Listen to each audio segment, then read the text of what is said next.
26મી જાન્યુઆરી એટલે કે 26 તારીખ પહેલો માસ 2001ની સાલ તેથી હતો શુક્રવાર સવારના 8:46 ધરતીકંપનો આંચકો ગુજરાત રાજ્યને લાગ્યો. આની ધ્રુજારી હતી 6.9 તીવ્રતા ધરાવતો આંચકો આવ્યો. પણ કયા સમય આવ્યો? 8:46. આનો લાવારસ નીકળ્યો ક્યાંથી? કેન્દ્રબિંદુ પ્રગટ ક્યાંથી થયું?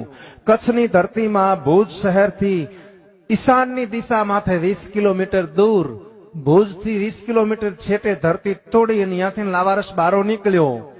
ત્યાંથી આંચકાની શરૂઆત થઈ. ક્યાં ક્યાં આંચકો હાલ્યો? કેટલા ગુજરાત રાજ્યના ગામડાને આવરી લીધા અને પાછો ક્યાં આવીને બંધ પડ્યો?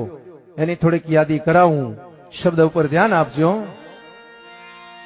પ્રથમ ભાગે જ્યાં પ્રગટ થયો કચ્છમાંથી ધ્રાંગ લોડાઈને ધ્રુજાવ્યા, ભુજને લીધો ભરડો, અંજારને આંટો ફરી, ખીડો નાખી ખખડાવી, બચાવને ભાંગીને કર્યું ભૂકો, રાપરને રમઢોળતો, સામખ્યાળીને નોરવા દીધી, શાન કે ભાન કેર કર્યો, કાળો ચૂંથી નાખ્યો ચકલાનો માળો.